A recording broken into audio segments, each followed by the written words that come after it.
They liked the book from the beginning, they liked the idea, and they stuck with me. God knows it isn't because their coffers have been greatly swollen by the royalties.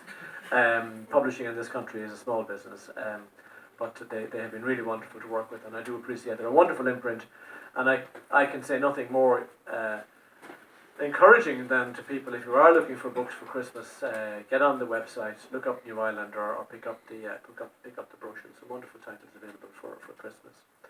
A few other people I need to thank. I need to thank my many friends, my immediate family in particular, Neil and his lovely wife Dee, Conor, who have been in a sense closeted in the house with me as Joe Swallow has been prepared for his third flight. It wasn't always easy because, as Joe has said, when we were here last for the launch of the second Swallow, our beloved Anne was with us, so it's kind of a bittersweet experience to be here this evening without her. There is, however, a new lady in my life, and you can probably hear her at the back of the room down there. Posey Ann is in her 7th week, and I can see Dee walking up and down there trying to keep her calm while these proceedings are going on. So we keep Anne's name obviously in her name, and we keep Anne in our memories here tonight. And thank you, Joe, for those very kind and very sensitive words. And to all of you for being here. This means a huge amount to me. I can see a lot of people. I'm not going to start naming names, but I know there are people here who have travelled from way down the country. There are people who've come in from the far outlying reaches, as well as a lot of people who could find ways of other ways of spending the evening very pleasantly. But they've been here to support me and to support Swallow, and I really do appreciate that.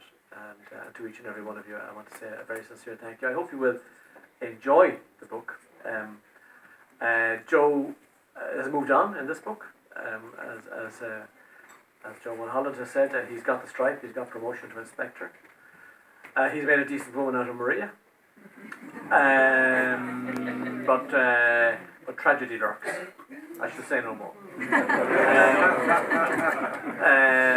I think it's. I hope people enjoy it. I think it's a good book, and it is intended, as Joe said, to be much more than a detective story. It is a detective story, but it's also, I hope, a slice of sociology, a slice of Irish history that people will enjoy and learn from. Dan asked me, would I do a very short reading to give you a flavour of the so I'm going to take just a couple of minutes, if I may, just to give you a sense of what's going on here. So let me just frame it for you. Swallow basically has made a complete Horlicks of this investigation. Everything that could have gone wrong has gone wrong. In fact, he's buggered up 3 investigations now. And this is because he has made the fatal mistake which detectives sometimes make. Journalists will never make this mistake of following their instincts rather than following the evidence. He's followed his instincts have let him down. He has almost brought the wrong man to the gallows. He's not in good shape. He's been kicked up and down the upper yard by the fellas in the frocks, as he calls them, the British civil servants, who basically want him to hand in the evidence of Parnell's adultery with Kitty O'Shea, because it's all logged in the G division, but he won't do it. But so he's managed to keep Parnell and the lovely Kitty out of the hands of the frocks in the upper yard, who have to find another way of getting at him, which they do, of course, in the form of a journalist called Piggott, but that's another story. So things are not going well for him. We're at the end of the book, and Mallon, who, as Joe says, was a real life, a very fascinating character in Irish history, was John Mallon, farmer's son from Crosswood-Glen in County Armagh, who rises to the heights of the British security system in the castle. Mallon has taken Joe down into his house in the Lower Castle Yard for a glass of whiskey to commiserate with him. So I'll take up the narrative. It takes about 2.5-3 minutes just to go through this. So just to give you a flavour of it.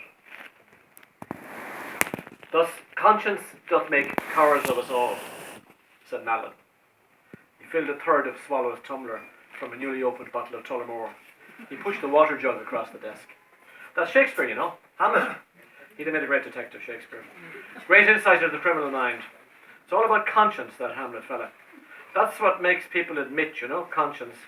I wonder has anybody ever counted the numbers of Egypts in this city who walked into police stations and said I did it, even when they didn't. There's something to be said for the Catholic sense of guilt. Are you shifting your loyalties, Chief? Swallow gesture to Mallin's whisky glass, abandoning your beloved Bushmills for the vines of the King's County. Mallin managed a thin smile. I know. I thought you deserved something special. You've been through a rough passage. And I know you only drink the Bushmills out of politeness and to humour me. Swallow added water to his whisky. I appreciate the thought, Chief, but it wasn't necessary. Bushmills is no hardship. I nearly sunk the whole bloody ship for us, didn't I? I nearly walked the wrong man into court on a murder charge. A blast of January wind rattled the windows of Mallin's front parlour. Elizabeth Mallin had drawn the curtains before retiring, but the black of the winter night seeped through from the lower yard outside. Don't let it worry you, Joe, Mallin said. Sometimes one's instincts get knocked off course too. That's all that's happened. And we managed to get the misers on the upper yard to fund your visit to Berlin. That's an achievement, even if it led nowhere. It's not your fault, Chief.